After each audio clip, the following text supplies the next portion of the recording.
আমার একটা কোশ্চেন ছিল, মানে একটা জিনিস ক্লিয়ার করার ছিল। হ্যাঁ বলো।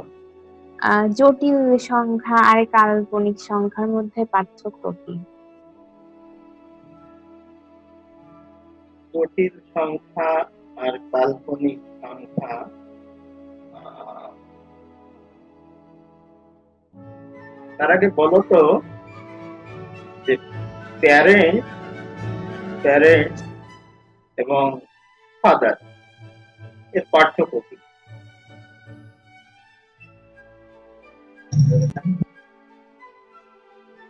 প্যারেন্টস এবং ফাদার এর প্যারেন্টস, আচ্ছা, প্যারেন্টস মানে হচ্ছে বাবা মা, আর ফাদার মানে শুধু বাবা। এখানেও সেই রকম। কমপ্লেক্স নাম্বার বলতে বোঝায় রিয়েল নাম্বার এবং ইমাজিনারি নাম্বার। সুতরাং দুইটা জিনিস একত্রিত হলে তখন এটাকে আমরা কমপ্লেক্স বলি। আর ইমাজিনারি তো নিজেই আই দিয়ে ও যেটা আচ্ছা, থাকে। বুঝতে পেরেছি। মানে কাল্পনিক সংখ্যা হচ্ছে একটা সীমিত জিনিস, সীমিত সীমিত। ধারণা। জটিল সংখ্যা হচ্ছে সব মিলিয়ে যেটা হয় সেটা। হ্যাঁ, বাস্তব এবং কাল্পনিক মিলিয়ে জটিল।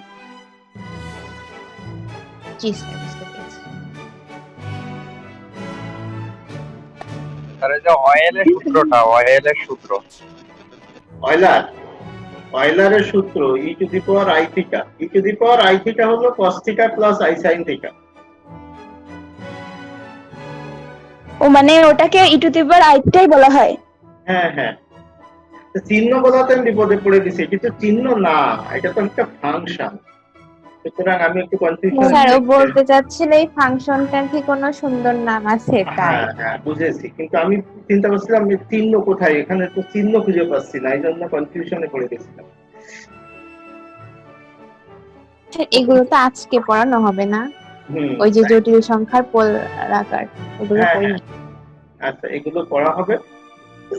কিন্তু কিছু উদাহরণ হয়তো করবো, কারণ হচ্ছে প্রথম দিকের আলোচনাগুলো একটু। স্যার, বিশুদ্ধ কাল্পনিক সংখ্যা কোনগুলো? কাল্পনিক সংখ্যার মধ্যে বিশুদ্ধ কাল্পনিক সংখ্যা এ আবার কেমন কথা? বিশাল, এই যে এখানে বইয়ে আছে তো, আছে? আচ্ছা, বলছে দেখি। যে স্যার, যদি সংখ্যাটি হচ্ছে একটা এ ধরেছে একটা বি ধরেছে, যদি বাস্তব অংশ এ সমান 0 হয় তাহলে তাকে বিশুদ্ধ কাল্পনিক সংখ্যা বলছে। কোথায় আছে এটা? আমার বই 75 পৃষ্ঠায়। তোমার বই, সেটা কি বলছে? স্যার, 75 পাতা সেকেন্ড লাইন। আর যে উপরে একটু বোল্ড করে লেখা আছে ওখানে আছে। ন্যাচারাল এক্সটেনশন, প্রাকৃতিক প্রবৃত্তি। প্রথম কথা, বাংলাটা এক্সটেনশন মানে প্রবৃত্তি না, এটা বিস্তৃতি। বলছে ন্যাচারাল এক্সটেনশন, তার মানে আমি যে বাস্তব সংখ্যা যেটা লিখি -ইনফিনিটি থেকে ইনফিনিটি পর্যন্ত, এর সঙ্গে আরো কিছু জিনিস যুক্ত হয়, এক্সটেন্ড হয়। তোমরা ইংরেজিতে পড়েছো না, এক্সটেনশন থাকে অতিরিক্ত। অতিরিক্ত অংশ, ন্যাচারালের অতিরিক্ত কিছু অংশ। স্বাভাবিক, এটা স্বাভাবিক জিনিস যে বাস্তব সংখ্যার সাথে কিছু অতিরিক্ত কাল্পনিক অক্ষর, এটি আই দিয়ে আমরা প্রকাশ করছি, এই অক্ষরটি যখন বাস্তবের সাথে যুক্ত হয় তখন এটা আমরা জটিল সংখ্যা পাই। তাহলে আমরা বলতে পারি জটিল সংখ্যা মূলত বাস্তব যে সংখ্যা, রিয়েল নাম্বার, যেটিকে আমরা আর বলছি, এই আর এর সাথে কিছু এক্সটেনশন। প্রবৃদ্ধি শব্দটা আসলে হবে না, বিস্তৃতি বা বিস্তার, অতিরিক্ত অংশ, এরকম। প্রবৃদ্ধি বললে একটু কেমন যেন মনে হয়, ভাষাটা সমস্যা। এক্সটেনশন, অতিরিক্ত বাস্তব সংখ্যাকে বিস্তার করলে, বিস্তার মানে বিস্তৃত করলে, তখন এটি জটিল সংখ্যা নাম করে। আর কোনো প্রশ্ন?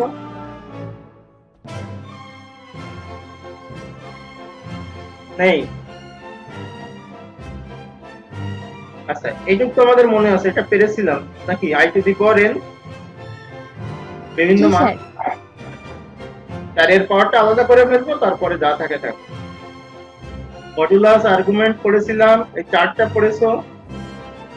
জি স্যার, পড়েছি। আচ্ছা, খুব বেশি সমস্যা হওয়ার কথা না। এখানে যেমন এখানে 1 প্লাস আই এর মডুলাস এবং আর্গুমেন্ট নির্ণয় করো। আচ্ছা, যদি এরকম হয় 1 প্লাস রুট 3i, এর মডুলাস কত হবে? root of 1 square plus root 3 square. 2 G sir.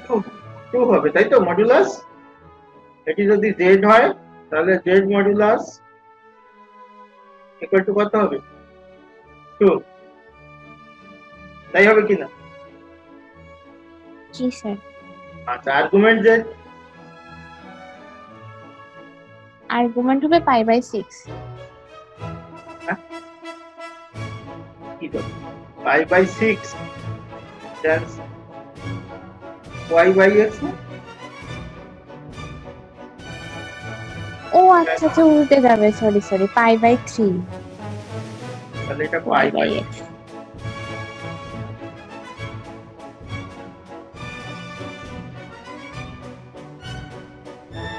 যদি এখানে মাইনাস থাকতো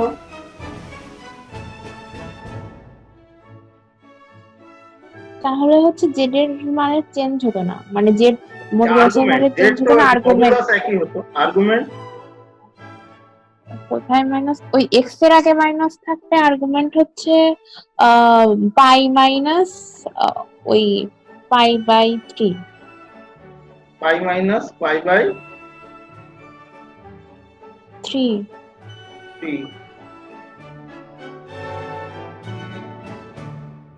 আচ্ছা এটা কত ছিল? π/3।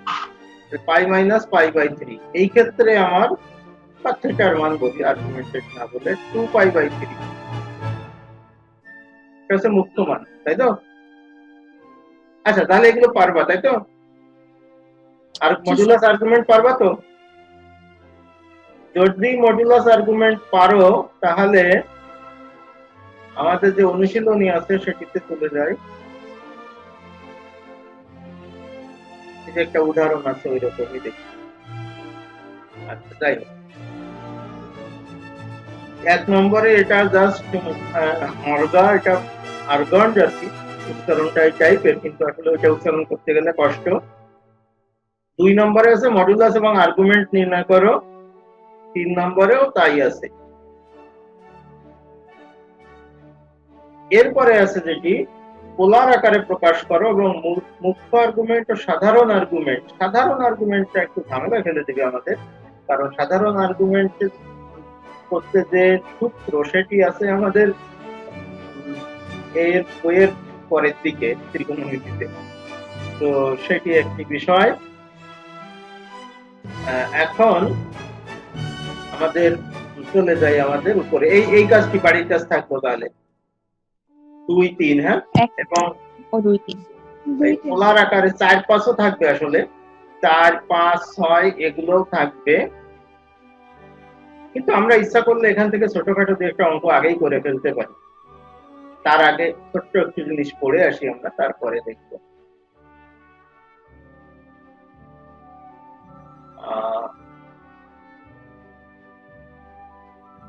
জটিল সংখ্যার অনুবন্ধী জটিল সংখ্যা মূলত এখান থেকে শুরু হবে, বা জটিল সংখ্যার সমতা এটি থেকে শুরু করতে পারি। এর আগে কি কিছু ছিল?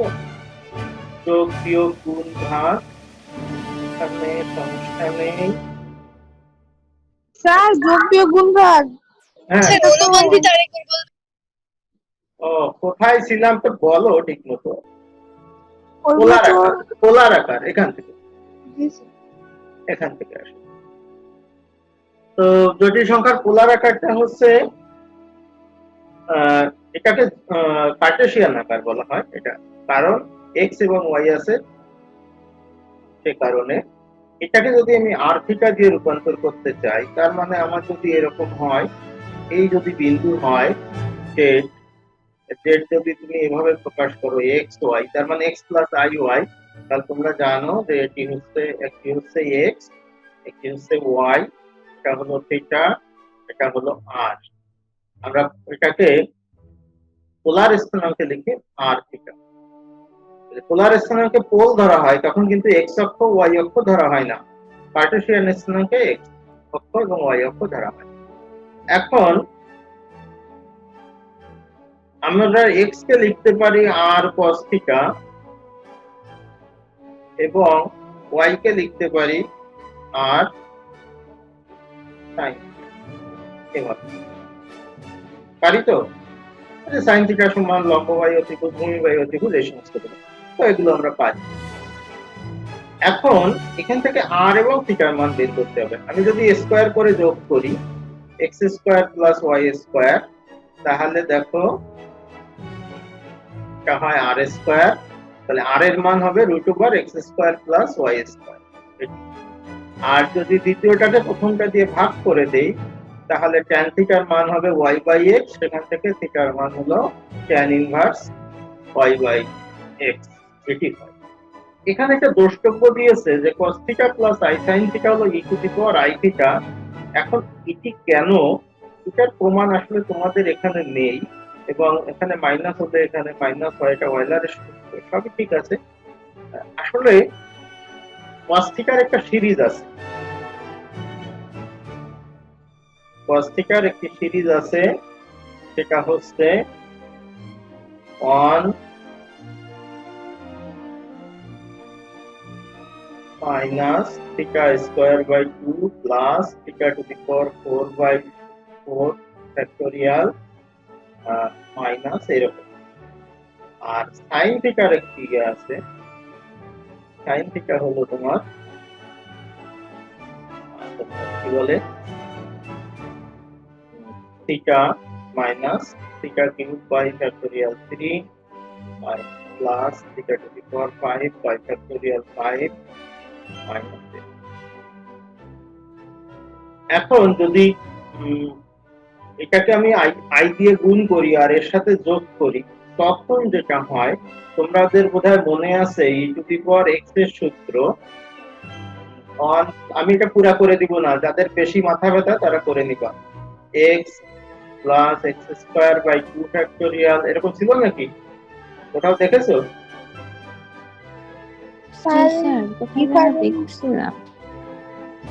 বুঝতে পেরেছো? এটা এই সূত্রটা কোথা থেকে আসলো? ক্যালকুলাস থেকে। এখন এক্স এর পরিবর্তে যদি তুমি আই থিটা বসাও তাহলে তোমার এখানে কি পরিবর্তন হয়? যে পরিবর্তনগুলো হয় সেখানে তুমি থিটার পাওয়ার জোড় যেগুলো সেগুলো আলাদা করে ফেলবা, জোড়গুলো তোর কিন্তু অন থিটা টু দি পাওয়ার 0, হ্যাঁ, জোড়গুলো আলাদা করবা আর বিজোড়গুলো আলাদা করবা। দেখবা যে এখানে প্লাস আই কমন নিলে এটা হয়। এখানে আমি আবার বলি, এক্স এর জায়গায় আই থিটা বসাবা, এটার সিরিজটা আর একটু বড় করে নিবা, আর একটু বেশি মান নিবা, 5-6 পর্যন্ত নিবা আর কি, এক্স টু দি পাওয়ার 5 বা 6 পর্যন্ত, 5 পর্যন্ত তুমি নিবে। তারপরে তুমি এগুলো আলাদা করবা, আলাদা করলে দেখবা এখানে cos থিটার গুলো এসে গেছে আর এর ভিতরে sin থিটার গুলো এসে গেছে, যে কারণে e to the power i theta তখন cos theta plus i sin theta লেখা হয়। তো এই ব্যাখ্যাটা আমি একটু সংক্ষেপে বললাম, তোমরা এটা করো, তারপরেও যদি না পারো আমাকে জানাও, আমি পুরোটা দেখাই দিব। কিন্তু এটা সোজা, এটা করলেই হয়ে যাবে 3 লাইন। তো এটি করেছে এরা এর সাহায্য নিয়ে। আসলে এটি অনার্সের একটি বইয়ের থেকে তুলে দিয়েছে, যে কারণে এরকম হয়েছে। এটা এভাবে না করে যদি এভাবে করতো, আমি যেভাবে করতাম, তাহলে তোমাদের এই ঝামেলাটি হতো। একটি হলো মূল কথা। যাই হোক, তো যোগ, দেখো এটি একটি জটিল সংখ্যা, এটি আরেকটি জটিল সংখ্যা, যোগ করলে তোমার বাস্তব অংশটি আলাদা হয়ে গেল, কাল্পনিক অংশটি আলাদা হয়ে গেল, ফলে এটি আরেকটি জটিল সংখ্যা। দুটি জটিল সংখ্যার যোগ হলো একটি জটিল সংখ্যা, নরমালি তাই, কিন্তু ব্যতিক্রম হতে পারে। যেমন ধরো -1 প্লাস 2y আর 1 মাইনাস 2y। তো এটি যদি আমি যোগ করি তাহলে আমার কিন্তু এটি 0 হয়ে যায়। সুতরাং 0 কে তুমি জটিলে ফেলবা কি ফেলবে না, এটা একটু কনফিউশন তৈরি হতে পারে। ইভেন যদি এটা এরকম হতো যে 3i তাহলেও কনফিউশন হতো, এটা জটিল সংখ্যা না হয়ে শুধুমাত্র কাল্পনিক সংখ্যা হতো, কারণ এটা রেজাল্ট হচ্ছে মাইনাস আই যোগ করতে। সুতরাং এই রেজাল্টের ভিতর এক্স ওয়াই এর মানে x one y one x two y two মানের উপর ভিত্তি করে এটা কখনো বাস্তব মানে জিরো হতে পারে, আবার কখনো শুধু কাল্পনিকও হতে পারে, আবার জটিল হতে পারে। সুতরাং এটা ফিজিক্যালি বিয়োগের জন্য একই কথা, সবার জন্য, এখানে সবার জন্য একই কথা। বিয়োগ করলে কি হয়, নরমালি আরেকটা জটিল সংখ্যা হতে পারে। গুণের জন্য এই জিনিসটা কিন্তু আমি আগের দিন বলেছিলাম, তোমরা এই ভুলটা করো, এটা কিন্তু মাইনাস এ মাইনাস বি না। তার কারণ হলো আমি বলেছিলাম যখন পাওয়ার হয় কি বলে সূচক হয়, তখন দুটা গুণ থাকলে পাওয়ার দুটো যোগ করতে হয়, এটা বলে দিয়েছিলাম। এবং এখানে কিন্তু ওই রুটের ভিতরেরটা ওইভাবে গুণ করা যায় না, আই আলাদা করে নিতে পারো, আই স্কোয়ার মান পাই। ভাগ ওইভাবে লেখা যেতে পারে, এটা কিছু না, এগুলো তোমার আলাদা কিছু না, একবার একটু দেখে রাখলেই হলো। এখন পোলার আকারে এখন তুমি এইভাবে লেখো ওভাবে লেখো, কিছু যায় আসে না, এগুলো এরকম লিখতে পারো, দরকার নেই এত কিছু। সমতায় চলে এসো। দুটি জটিল সংখ্যা যদি সমান হয়, ধরো এটি একটি জটিল সংখ্যা, এটি একটি জটিল সংখ্যা, যদি সমান হয় তাহলে অবশ্যই বাস্তব অংশ সমান হবে এবং কাল্পনিক অংশ সমান। যদি এবং কেবল এরকম একটা ম্যাথমেটিক্সে ব্যবহার করা হয়, তোমাদের ভিতর খুব বেশি নাই, x1 এবং x2 সমান হয়, y1 এবং y2 সমান হয়। যখন আমি বলবো কাল্পনিক অংশ সমান হবে, তখন আর আই বলার দরকার নেই, কারণ আমি তো বলেছি কাল্পনিক, বট বৃক্ষ গাছ তো বলার দরকার নেই, আছে। আমি যখন বলছি কাল্পনিক, তখন তুমি বলবা শুধু y1 আর y2। তুমি এই প্রশ্ন করবা না যে স্যার আই তো বললেন না, আই বললামই তো, কাল্পনিক বললাম, সুতরাং তুমি শুধু y1 আর y2 এর উপর মনোযোগ দিবা। অর্থাৎ বট বৃক্ষ বললে ওটা যে গাছ, এটি বলার দরকার নেই। আর ক্লিয়ার? এই পর্যন্ত কারো প্রশ্ন আছে? আর তোমাদের প্রশ্ন থাকলে যে কোনো সময় করবা, কিন্তু আমার যদি মনে হয় যে থামাই দেওয়া দরকার, তাহলে বলবো অপেক্ষা করো, পরে উত্তর দিচ্ছি। কিন্তু প্রশ্ন থাকলে মাইক্রোফোন ধরেই শুরু করে দিবা কথা বলা। আমি যদি থামাই দেই, কিছু বিব্রত হওয়ার দরকার নেই, একটু বলবো যে পরে বলছি বা একটু পরে আলোচনা করছি, কিন্তু তোমার প্রশ্ন থাকলে করবা, মাঝখানে ব্যাঘাত তৈরি করবা। আমি যদি থামাই দিই, থেমে গেলবা। ক্লিয়ার কথা?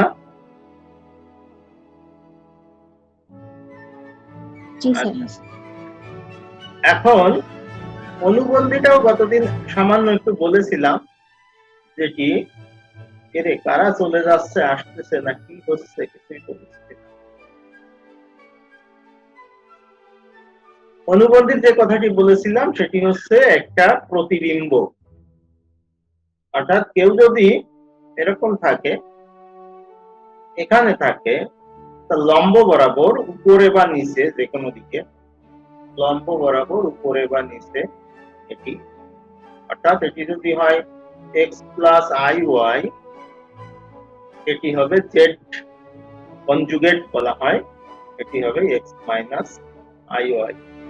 একটা যদি হাজব্যান্ড হয় তাহলে আরেকটা ওয়াই হবে। অর্থাৎ অনুবন্ধী জটিল সংখ্যা বলতে বোঝায় আই এর চিহ্ন চেঞ্জ, আই এর সহগ যেটি থাকে সেখানে চিহ্ন প্লাস থাকলে মাইনাস, মাইনাস থাকলে প্লাস করে দেওয়া, এটাই অনুবন্ধী। কোন জটিলতা আছে? অর্থাৎ a প্লাস আইবি হলে a মাইনাস আইবি, এখানে একটা কনফিউশন কেউ করে, ধরো -2 প্লাস 3i এর অনুবন্ধী কিন্তু -2 মাইনাস 3i। বিষয়টি হলো real z1, that is r তে রিয়েল বাস্তব অংশ, তার মানে এটি বোঝাচ্ছে x1, এটি বোঝাচ্ছে x2, ইমাজিনারি এটা হবে y1, এটা y2, ইমাজিনারি বলে দিচ্ছে, সুতরাং i কে সাথে নিও না, ওই যেটা বললাম আমি, বুঝতে পেরেছো? আবার মজার ব্যাপার দেখো, এদিকে যদি গুণ করা হয়, বুঝতে পারছো, দুইজনের চরিত্র হচ্ছে বিপরীতমুখী, অর্থাৎ একজন স্বামী একজন স্ত্রী যখন একসাথে ঘর সংসার করে, অর্থাৎ যখন গুণ করা হয় তখন বাস্তব জীবনে ঢুকে পড়ে। খেয়াল করেছো? এখানে বলছে যে জটিল সংখ্যা মানে দুইটা একই টাইপ গুণ করলে বাস্তব সংখ্যা হবে। হয়ে যাচ্ছে। এই জন্য তো বাস্তব সংখ্যার একটি এক্সটেনশন জটিল সংখ্যা, এটা তো সেজন্যই বলেছি। তো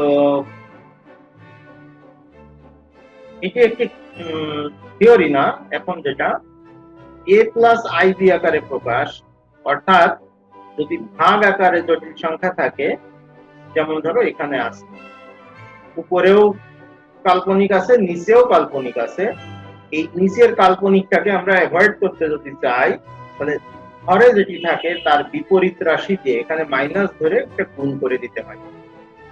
এই দেখো এখানে গুণ করে দিয়েছে এবং এটি আলাদা হয়ে গিয়েছে। দেখো গুণ করলে আই স্কয়ারের মান একটা -1 বসিয়েছে শুধু এখানে এখানে, এবং এটিকে এ ধরো, এটিকে বি ধরো, তাহলে আইটাকে আলাদা করতে পারো, a প্লাস আই বি আকারে এরকম করতে হয়। অর্থাৎ নিচে যদি থাকে বিপরীত রাশি দিয়ে গুণ দিয়ে আলাদা করতে হয়, সেটা এই কথা, আর কিছু না। একটা উদাহরণ দিয়েছে এখানে কিভাবে করতে হয় সেটি বলেছে।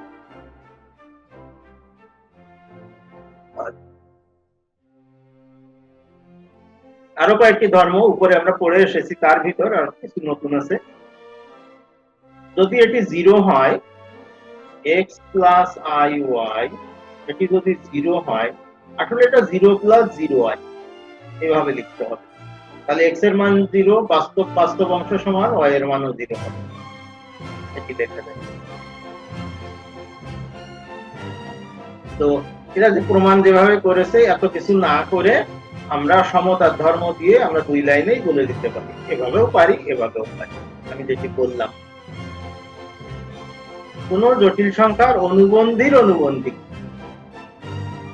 অর্থাৎ জেড যদি জটিল হয়, জেড বার যেটা এটা অনুবন্ধী, জেড বারের অনুবন্ধী হচ্ছে এটি, সেটি আবার মূল সংখ্যাটি। তো বোঝাই যাচ্ছে আমার জেড যদি হ্যাঁ একই কথা, আই এর চিহ্ন চেঞ্জ, এখানে একবার চেঞ্জ, ডাবল দিলে আরো একবার চেঞ্জ, সুতরাং জেডই ফেরত পেলাম। আচ্ছা, এরপরে বলছে দুটি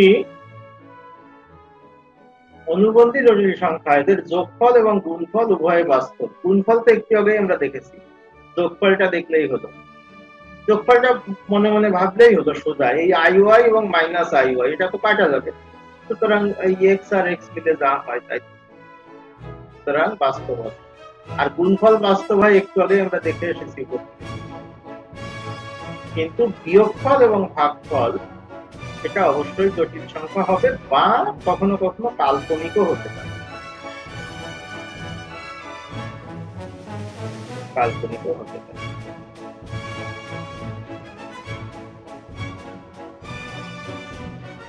তো এখানে একই কাজ ঘুরে ফিরে আছে, এইটা একটু কনফিউশন আছে এখানে, এইভাবে লেখা ঠিক না। অনুবন্ধী নয় এরূপ জটিল সংখ্যার যোগফল, বিয়োগফল, গুণফল, ভাগফল জটিল সংখ্যা, এটি সবসময় সত্য নয়। তার কারণ হচ্ছে আমি দেখিয়েছি, যেমন ধরো -1 প্লাস 3i, -1 মাইনাস 3i, এরা তো অনুবন্ধী। জি স্যার। এরা অনুবন্ধী কিনা? -1 প্লাস 3i আর +1 ও না না স্যার, ওই যে নিচে নিচে 1 এর আগে প্লাস দিয়েছেন তো এটা অনুবন্ধী না। অনুবন্ধীর জন্য শুধু মানে আই এর আগে চিহ্নটা চেঞ্জ করতে হয়। তাহলে এরা অনুবন্ধী নয়, সবাই খেয়াল করেছো? এরা অনুবন্ধী নয়, ভালো কথা, এরা অনুবন্ধী নয়। যোগ করলে কত হয়? 0 হয়।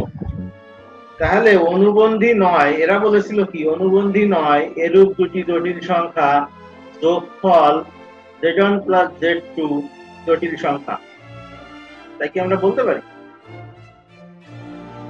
ব্যতিক্রম আছে, most of the cases they are complex numbers but there are some exceptions also. Sir zero তো জটিল সংখ্যাই। সেটাই তো বলছি, এক্সেপশন আছে। এখন জিরোকে তুমি যদি বলো যে স্যার 0 = 0 + 0i, সুতরাং এটা জটিল, বলতেই পারো। যাই হোক, এখন এটি গেল। আচ্ছা, এখানে কেউ আছে তোমাদের? স্যার জিরো তাহলে জটিল সংখ্যা না? জিরোকে জটিল আকারে, আমি বলেছি না সকল বাস্তব সংখ্যাকে জটিল আকারে লেখা যায়। আর জটিল সংখ্যার পাওয়ার যদি ধনাত্মক পূর্ণ সংখ্যা হয়, z, z², z³ তাহলে এগুলো জটিল সংখ্যা। তবে যেভাবে প্রমাণ করেছে, দুটি প্রমাণ করে বলে দিলাম, অনুরূপ ভাবে অগ্রসর হলে দেখানো যাবে, এটা আরো বিস্তারিত হয়, কিন্তু তোমাদের লাগবে না বলে এটি করেনি। তো জটিল সংখ্যার এই যে প্রথম জিনিসটা, এটা দেখো, বা এটা z ধরো x + iy, তাহলে মডুলাস z কত? x - iy। √x² ও এখন আচ্ছা আচ্ছা, হ্যাঁ হ্যাঁ। z বার যদি হয়, কনজুগেট যদি হয় x - iy, তাহলে এর z বারের কত হবে? মডুলাস একই থাকবে, একই থাকবে, x² + y²। ঠিক একইভাবে এখানে যদি প্লাস মাইনাস যাই হোক না কেন, এই প্লাস মাইনাস যেখানে যাই হোক না কেন, সবগুলোর কিন্তু একই হবে। তার মানে z conjugate z minus z minus z এর কনজুগেট যাই হোক না কেন, মডুলাস করলে সব একই হবে।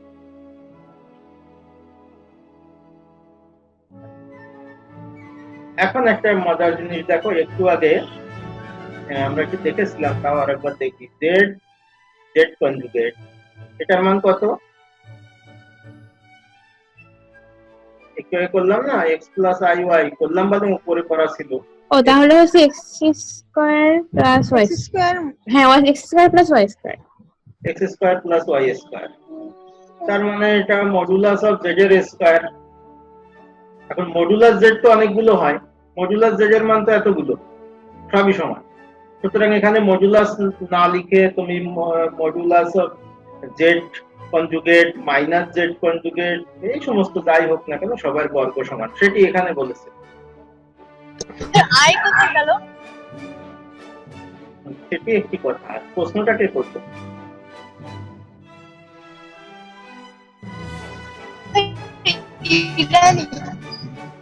কত হবে এটা গুণ করলে? x² plus i xy minus i xy minus i² y²। এটা কাটা গেল। i² এর মান কত?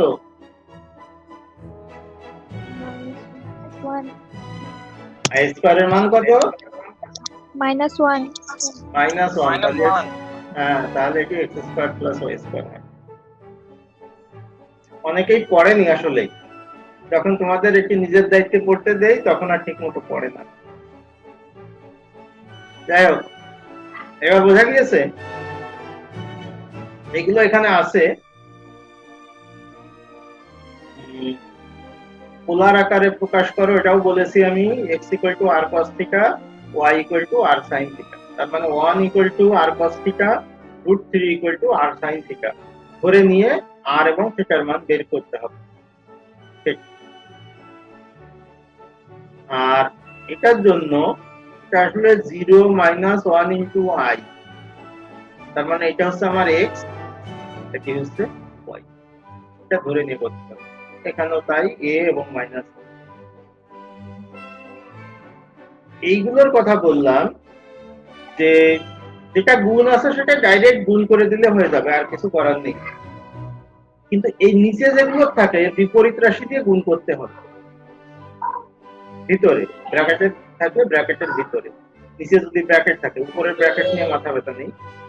এখানে একটা প্রশ্ন, এগুলো তো একই রকম।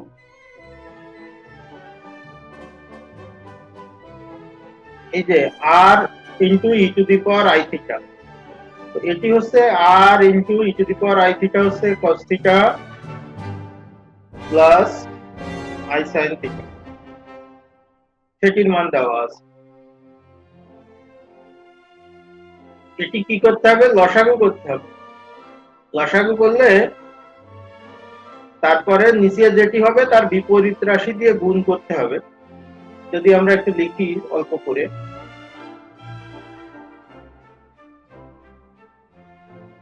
গুণ করি, ডাইরেক্ট গুণ। লসাগু করলে কত হবে? 3 + 3i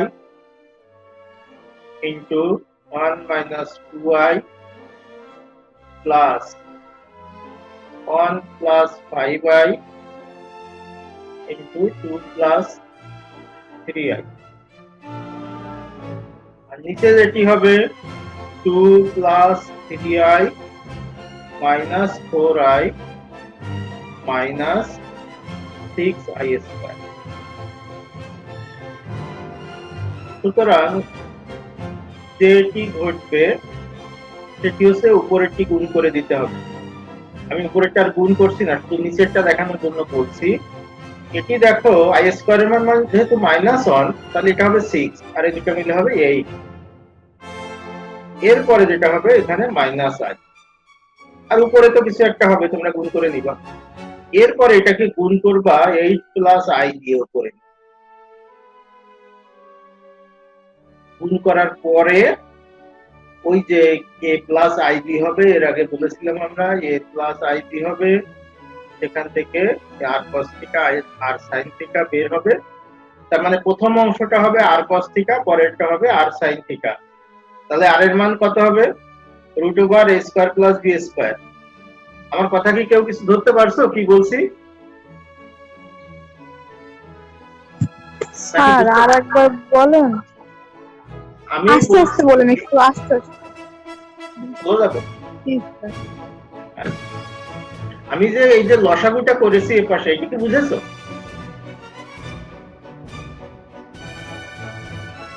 এই যে লসাগুটা এখানে করেছি এটা কি বুঝেছো? এই যে এখান থেকে জি স্যার। জি স্যার দিন। লসাগু করেছি, আর তো কিছু নাই। লসাগু করলে নরমাল যোগ করিস? হ্যাঁ যোগ করেছি, সিম্পল, আর তো কিছু করিনি। লসাগু করলে কি হবে? এটা এর সাথে গুণ হবে, এটা এর সাথে গুণ হবে, তাই হবে না? জি। তো দেখাই যাচ্ছে, আর নিচেরটা শুধু গুণ হয়ে লসাগুটা গেছে। বলছি। হ্যাঁ বুঝুনি? লসাগুটা আরেকবার বলেন। লসাগুটা আরেকবার বলবো। কি বলবো আমাকে একটু বলো তো। এই যে এখান থেকে লসাগু করতে হবে। এর লসাগু কত? 2 + 3i আর 1 - 2i। এটাকে এটা দিয়ে ভাগ করলে এটার সাথে গুণ হবে।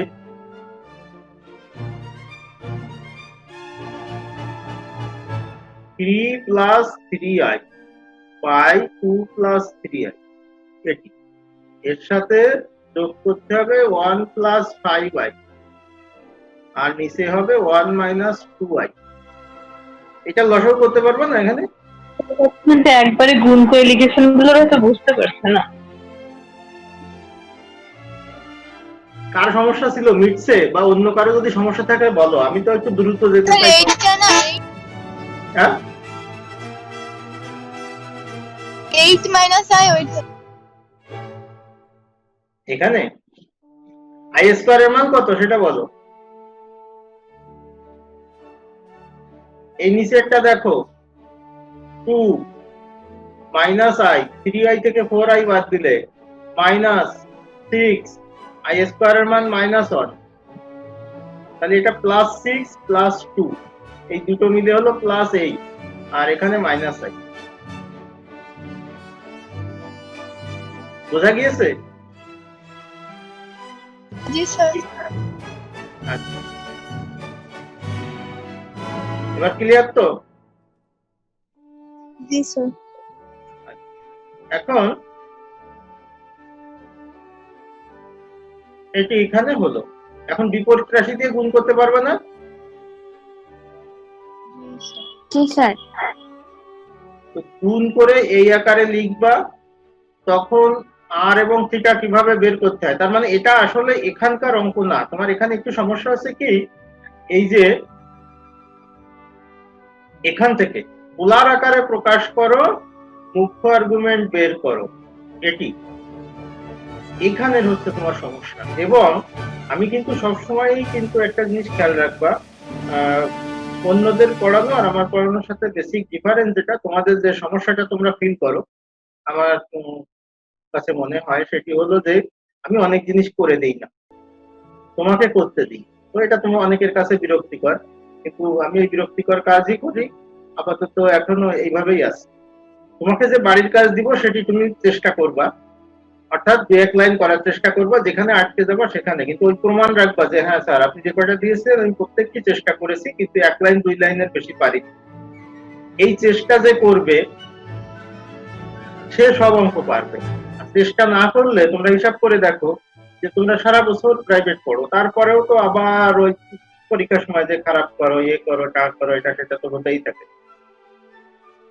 সুতরাং আমি যেভাবে বলছি, যেহেতু আমি তোমাদের জন্য কষ্ট করছি, তুমিও আমার কথাটা শোনো, দেখো ভালো লাগবে। অর্থাৎ তুমি ট্রাই করো, তুমি বলবে স্যার আমি 1 লাইনও পারিনি, এই জন্য প্রশ্নটা তুলে রেখেছি, আপনি দিয়েছিলেন বাড়ির কাজ আমি প্রশ্নটা তুলে রেখেছি, তাহলে আমি বুঝবো যে না ও তো চেষ্টা করেছিল, কিছু করতে পারেনি, প্রশ্নটা তুলেছে। আমার কথাকে আমি বুঝাতে পেরেছি? ভালো করে বোঝো, আমার কাজ হচ্ছে যে তুমি পারোনি তাতে আমার কোনো সমস্যা নেই, তুমি যে ওটা একবার নিয়ে ভেবেছো এটা মনে হলেই হতো, আর কিছু দরকার নেই, তারপরে হোক বা না হোক। সুতরাং এটা যারা আগে থেকে আমার সাথে ক্লোজ কন্ট্যাক্টে ছিল তারা আগেই জানে যে এই কাজটি আমি করে থাকি, এবং এই কাজটি একটি ফলপ্রসূ কাজ, ওয়ার্ল্ড ওয়াইড একটা স্বীকৃত কাজ। আমাদের এখানে মুখস্থ বিদ্যার কারণে এটি অনেক সময় কার্যকরী না, কিন্তু এটা আসলেই যারা আমার কথা শুনে তারা, তাদের আমি দেখেছি প্রত্যেকের জন্য এটি কার্যকরী। ফলে তুমি করো, আগে বাড়ির কাজ যেটা দিব এটা করবা, এবং করে বলবা যে স্যার 1 লাইন পারিনি, একটা লাইনও পারিনি, শুধু প্রশ্নটা তুলে রেখেছি। কিন্তু এটা না যে আমি যখন পড়াবো তখন বসে বসে প্রশ্নটা তুলো না, এটি হচ্ছে তুমি হোমওয়ার্ক করার জন্য বসো, তখন তুলো, পারোনি, ঠিক আছে? এই প্রশ্ন বলা যাবে না, তার কারণ হচ্ছে অধিকাংশ অঙ্কের আমরা 70% কাজ পারি, 30% সর্বোচ্চ সমস্যা হয়, তারও আরো অনেক আছে 10%, 5%। কথা কি বোঝা গেছে? স্যার খালি হোমওয়ার্ক যদি মানে একটু কম করে দিতেন, খালি মানে আমি রিকোয়েস্ট করছি, যখন দেবেন অনেক দেবেন না, তাহলে আমার মাথা খারাপ হবে। এটি বিপরীত রাশি দিয়ে গুণ করবা, গুণ করার পরে আর কিছু দরকার নেই, তুমি কিভাবে এই 4 নম্বরের অঙ্ক করেছো সেটি, অর্থাৎ 4 এবং 6 একই অঙ্ক, এখানে শুধু প্রথম অংশটা বলে দিলাম, দ্বিতীয় অংশের কাজ হচ্ছে 4 অঙ্কের মতো। সুতরাং এটা নিয়ে কোনো কথা নেই। এখন বাড়ির কাজ 2 থেকে 6 থাকবে? হ্যাঁ, বাড়ির কাজ 2 থেকে 6 থাকবে। বাড়ির কাজ তো 2 থেকে 6 থাকবে, কিন্তু 7-এর কিছু কাজ আমিই করব। এবার বলো তো কেউ একজন, যারা রেগুলার উত্তর দেয় তারা বাদে, এইটুকু গুণ করলে কি হয়?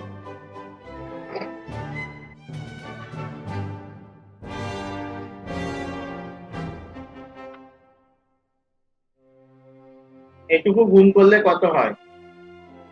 গুণফলটা কত হবে? মুখে মুখে।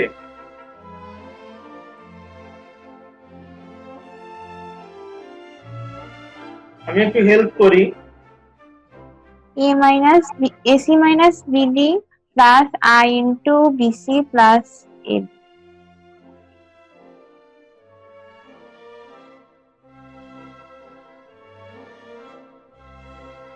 ওই কথাটি বলছি, তার মানে হলো এ আর সি যখন গুণ করবা তখন তো এসি হলো, এই শেষের দুইটা যখন গুণ করবা তখন I square BD, I square এর মান -1, মনে আছে নিশ্চয়ই? তাহলে এই দুইটা হলো বাস্তব অংশ, প্রথম দুইটা গুণ করলে এবং শেষ দুইটা গুণ করলে বাস্তব অংশ পাই, আর এর প্রথমটার সাথে ওর দ্বিতীয়টা, ওর দ্বিতীয়টার সাথে এর প্রথমটা, এটি গুণ করলে কাল্পনিক অংশ। দেখো আই বি এর সাথে যখন সি গুণ করি তখন একটা কাল্পনিক অংশ পাই, আইডি এর সাথে যখন এ গুণ করি তখন একটি কাল্পনিক অংশ পাই। এই গুণফলটা কি সবাই বুঝেছো? জি sir.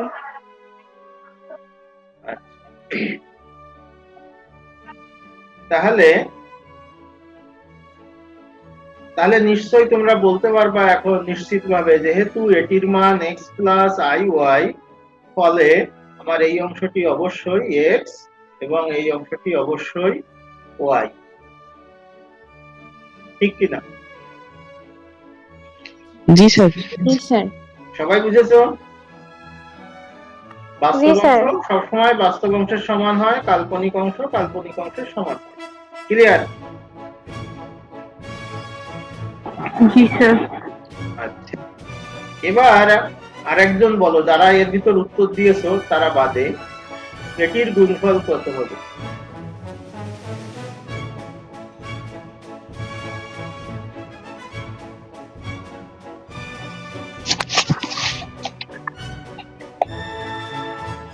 Sir AC minus BD.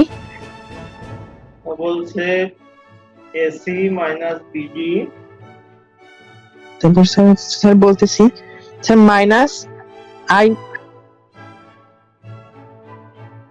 I sir AD plus BC. এই না, এই বলছো? জি স্যার। জি স্যার। এদিকে আমার এক্স ছিল, এদিক দেখো জি স্যার। মাইনাস আই, এদিকে ওয়াই ছিল। জি স্যার। তাহলে এটি কি ডান পক্ষ? জি স্যার। জি স্যার। একটু বন্ধ হয়ে গেল না? হয়ে গেল। এখন তুমি বলো এই অঙ্কটা কি আমাকে করে দিতে হবে? তাহলে না প্রসেসটা স্যার, কি? একটু সহজে হ্যাঁ লাগলো। স্যার পারবো। এই পাশটা গুণ করতে হবে, গুণ করে বাস্তব ও কাল্পনিক অংশ পৃথক করে এখানের গুণফলে, বাম পক্ষের গুণফলে মানটা বসাই দিলে ডান পক্ষ হয়ে যাবে। তো আজকে আমাদের যে সময় আছে তাতে এই অঙ্কটা সামান্য একটু ক্যালকুলেশন বড়, এই জন্য এটা ধরবো কিনা আমি পরেরটা ধরি। এটি সোজা হবে, এটি সোজা হবে। তো এটি কি করা যেতে পারে? মনে করো এই কাজটি তোমাকে আমি বাড়িতে দিয়েছি, কাছে যদি নোট টোট থাকে বের করো না, তোমাকে এটা দেওয়া আছে, ওটা প্রমাণ করতে হবে। তুমি এমনি ভাবো সিম্পল কি করতে পারো? গুণ করতে হবে। গুণ করবো আরই। ডি মাইনাস আইডি উভয় পক্ষে গুণ, উপরে আর নিচে গুণ করতে হবে। আসলে একটু খেয়াল রাখতে হবে আমাদের যে প্রমাণের ভিতর কি আছে। প্রথমে স্যার বর্গ করে নিতে পারে, বর্গ করা যেতে পারে, বিপরীত রাশি দিয়ে গুণ করা যেতে পারে। দুইটা পদ্ধতি হলো, আর কিছু? আর কেউ আর কোনো ধারণা?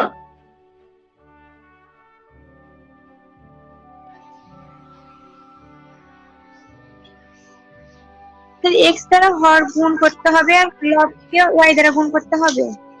আর গুণন যেটা, তাই বললে?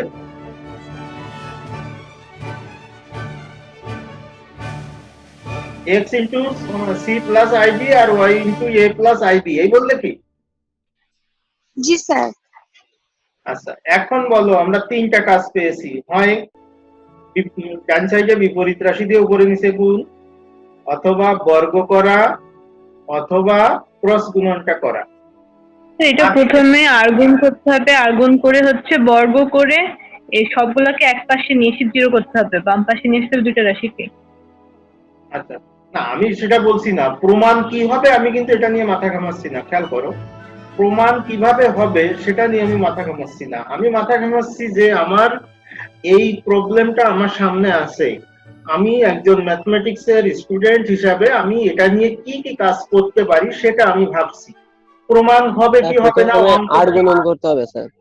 আরে সেটি ঠিক আছে, প্রথমে কি করতে হবে সেটা কথা না, প্রথম দ্বিতীয় না, আমি বলছি যে যে জিনিসটা আমাকে দেওয়া আছে এই জিনিসটাকে আমি কতভাবে অগ্রসর হতে পারি।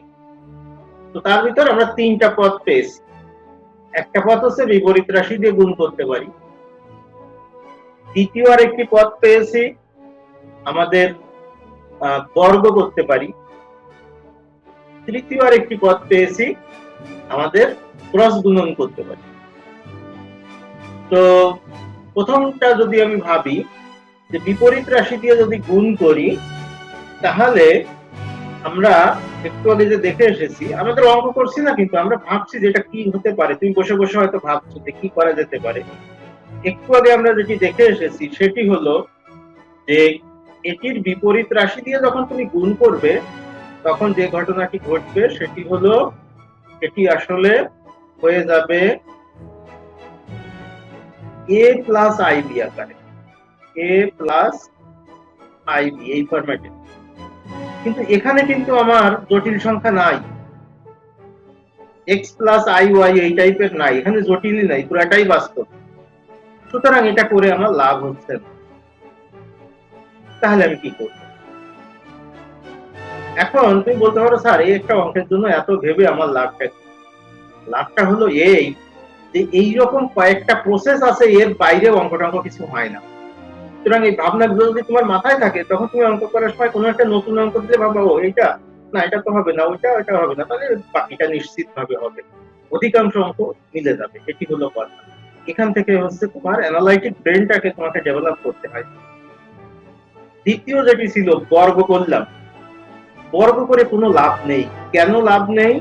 উপরের কথা বাদ দাও, নিচে সি প্লাস আইডি, জটিল সংখ্যার বর্গও জটিল সংখ্যা, আমরা একটু আগে দেখেছিলাম, ঘনও জটিল সংখ্যা, সবই জটিল সংখ্যা। তাহলে এ পাশে বাস্তব সংখ্যার বর্গ বাস্তব সংখ্যা, বাট এ পাশে বাস্তব, এ পাশে জটিল থেকে যাচ্ছে, বর্গ করলে জটিল সংখ্যাকে কোনো লাভ হয় না।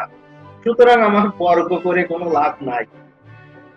আমি কি আমার কথাটা বুঝাতে পেরেছি? আমি অঙ্ক করছি না, আমি বলছি যে একটা যখন প্রবলেম থাকে তখন এটাকে অ্যানালাইসিস করতে হয় যে আমি কি করতে পারি।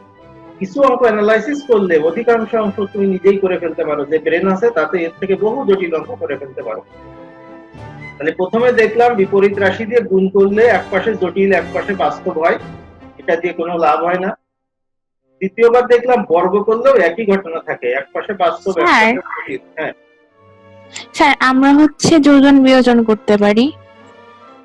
যোজন বিয়োজন করতে পারি? যোজন না, শুধু যোজন করতে পারি, মানে যোজন বিয়োজন দুইটাই করতে পারি, সমস্যা নাই, পারি, করে দেখি কি হয়। হ্যাঁ এটা আরেকটা প্রসেস, বাট করলে কি হয়, আমার তো বাম পাশে সবই বাস্তবই থাকবে, জটিল তো আর আসবে না। ডান পাশে তো আমাকে জটিল থেকে যাচ্ছে, ঠিক কি না? সেটা একটা প্রসেস, তুমি ভেবেছো এটি ভালো, কিন্তু আমার এখানে দেখ কোনো জটিলের কোনো নামগন্ধ নেই বা কাল্পনিকের কোনো নামগন্ধ নেই। মানে হচ্ছে আই রাখা যাবে না, আই আই স্কয়ার রাখা অথবা যাবে না। হচ্ছে i4 হতে হবে, তাহলে এইভাবে যদি ভাবতে হবে। আমার এইরকম টাইপের কিছু হয়, এইরকম যদি কিছু করে ফেলতে পারি, তাহলে তখন যদি বর্গ করি তাহলে আই স্কয়ারের মান -1 হয়, মানে আইটা সব বাইরে চলে যাবে, এর ভিতরে কিন্তু কোনো আই নেই, আই ফ্রি, এখানে আই মুক্ত। বুঝতে পেরেছো? সবাই কি আমার কথা শুনতে পাচ্ছ? জি জি নাকি স্যার। সবাই এদিক ওদিক ঘুরতে গেছে জি যে স্যার। এইসব প্যাসেজ শুনে লাভ নেই? কি তোমাদের তো আসলে এরপরে বাধ্যতামূলক করা লাগবে যে ভিডিও অন রাখবা, ভালো সুন্দর করে ড্রেস করে বসে থাকবা, যে সত্যিই তুমি সামনে আসো কি নেই এটা মাঝে মাঝে চেক করে। শুনছি তো। যারা শুনছে না তাদের জন্য, যদি কেউ সেরকম থেকে থাকে। যাই হোক, আসলে স্যাররা গার্জিয়ানরা একসময় অনেক দুষ্টুমি করেছে, তো যে সকল কাজ নিজেরা করেছে সেটা স্টুডেন্ট পারে কিনা সেটা খোঁজে। যাই হোক ব্যাপার। তো আমি যেটা বলছিলাম, আমি যদি এরকম করে ফেলতে পারি, এক পাশে বাস্তব নিব আর এক পাশে সব আই বিশিষ্ট গুলো নিব, তারপরে আইটা কমন নিয়ে নিব, বর্গ করে দিব, তাহলে আই উঠে যাবে। তো সেটি আমরা একটু করার চেষ্টা করি। যে এরকম যদি করি কোথায় এই পাশে করি, হ্যাঁ cx গুণ করে দিচ্ছি ডাইরেক্ট i dx, আইটাকে একটু পাশে রাখবা তাহলে ও ভেজাল করবে না, ay প্লাস i dy, বোঝা যায়? ডাইরেক্ট গুণ করে দিলাম ক্রস, তাহলে cx মাইনাস ay ইকুয়াল, এই পাশে নিয়ে যদি i কমন নিই তাহলে dy মাইনাস dx হয় কি না? বোঝা যায়? আমি ক্রস গুণ করেছি এটার সাথে এটা এবং এটির সাথে এটা। জি স্যার। এবার বর্গ করে দিতে পারি, বর্গ করে দিতে পারি cx মাইনাস ay এর হোল স্কয়ার, এখানে i square by minus dx তার হোল স্কয়ার। আর কোথায় চলে গেল? বুঝেছি বাকিটুকু, হ্যাঁ বুঝতে পেরেছি, এবার বাকিটুকু তো করা যাবে তাহলে। হয়ে গেছে, আর কিছু করার নাই। তা এই কিউলাবের পাশে নিয়ে এসে এক্স ওয়াই কমন নিলে হয়ে যাচ্ছে। তাহলে এটা c square x square plus a square y square minus 2ac xy, ওটা i স্কয়ার আর মাইনাস 1, তাহলে এটা মাইনাস হবে, আর এদিকে হবে b square y square plus b square x square minus 2bdxy, এটি হবে। এটা এই পাশে নিয়ে এসে কমন নিলে এটা হয়ে যাবে, আর কিছু নাই। দেখো এক্স স্কয়ার কমন নিলে, ওয়াই স্কয়ার কমন নিলে, এক্স ওয়াই কমন নিলে এটা মিলে যাচ্ছে। সুতরাং অঙ্কটি খুবই সোজা, এই অঙ্কটি খুবই সোজা ছিল। আমি দেখো এই অঙ্কটি এইভাবে যদি করতাম তাহলে আমি যত কথা বলেছি আমার কিন্তু এত কষ্ট হতো না। অনেক কথা বলেছি না এখানে? এটি না করে যদি আমি জাস্ট এই কয়টা লাইন করে দিতাম তুমি কিন্তু এর থেকে বেশি সন্তুষ্ট হতে, কিন্তু তোমাকে সন্তুষ্ট করে আমাকে কোনো লাভ নেই। আমার লাভটা হলো যে সলিউশনটা কিভাবে করতে হয় সেটা তোমাকে শেখানো। আমি যদি শুধু এই সমাধানটি লিখে দেই তা আমার তো একটা গাইড বই হলে ভালো হয়, ওখানে সবগুলো একসাথে লেখা আছে। বরং গাইডে সবগুলো ক্লিয়ার লেখা আছে, আমার কোনোটা করতে গেলে বেঁধে যেতে পারে, কোনো জায়গায় ভুল লিখতে পারি, ওরা তো কম্পোজ করেছে, ভুল ত্রুটি সংশোধন করেছে। কিন্তু আমার কথাটা মাথায় রাখো যে এরকম করে ভাববা যে কি হতে পারে, অর্থাৎ সরাসরি গাইড বই বের করবা না বা সরাসরি কোনো সলিউশন দেখবা না, তুমি চেষ্টা করবা অন্তত। এই জন্যই বারবার আমি বাড়ির কাজ দেই এবং বলি যে আসলে একটু ট্রাই করবা, এক লাইন পারলে পারবা, 2 লাইন পারলে পারবা, কোনো সমস্যা নেই, বাট তুমি একটু ভাববা ওটা নিয়ে। আশা করি আমার কথাটি বুঝতে পেরেছো যে এবং এটা কিন্তু শুধু ম্যাথের জন্য না। তুমি ভাবছো এখানে তুমি ধরো ডাক্তার হচ্ছ, তখন তোমার যদি ব্রেন যদি কাজ করতে না থাকে তখন একটা জটিল রোগীর সামনে কি করতে হবে সবকিছু তো আর বইতে লেখা থাকে না, ইনস্ট্যান্ট কোনো ডিসিশন নিতে হবে, তখন তোমার ব্রেন কিন্তু ওইভাবে লজিক্যালি কাজ করবে না। সুতরাং ম্যাথমেটিক্স পড়ার উদ্দেশ্য হলো যে আমাদের লজিক্যাল ব্রেনটাকে গ্রো করা। এই ম্যাথমেটিক্স এর এই অঙ্ক করলেই কি না করলেই কি কিছু যায় আসে না জীবনে, কিন্তু এই সলিউশন কিভাবে করতে হয়, ভাবতে হয় কি করে, সেই চিন্তা ভাবনার প্রসেসটাকে ডেভেলপ করাই হচ্ছে ম্যাথমেটিক্স করার উদ্দেশ্য। সেটা যেন করতে পারো, ম্যাথমেটিক্স পারলে কি না পারলে ওটা কিছু যায় আসে না জীবনে। আশা করি আমার কথাটি বুঝতে পারছো। আজকের ক্লাসে আমি যা বলি না কেন এই কথাটি গুরুত্বপূর্ণ, যদি এটিকে একটু কেউ প্রায়োরিটি দাও তাহলে এটি কাজে লাগবে, আদারওয়াইজ এই পড়ানোর কোনো মানে নেই। ঠিক আছে, আমাদের মিনিট 5 সময় আছে, সুতরাং 7 পর্যন্ত বাড়ির কাজ যে যতটুকু পারো করবা। নাকি আজকে বাড়ির কাজগুলো কঠিন না, খুবই সোজা সোজা বাড়ির কাজ আছে। একটু জায়গা আছে ওই সাধারণ আর্গুমেন্ট যেটি, ওটি নিয়ে আমি আলোচনা করিনি, এটা একটু অন্য জিনিস, এই কারণে আলোচনা করিনি, ওটা রেখে দিয়েছি। সুতরাং বাড়ির কাজ মানে সবই তোমাকে পারতে হবে তা না, তুমি ট্রাই করবা যতটা করা যায়। কার কি প্রশ্ন আছে বলো?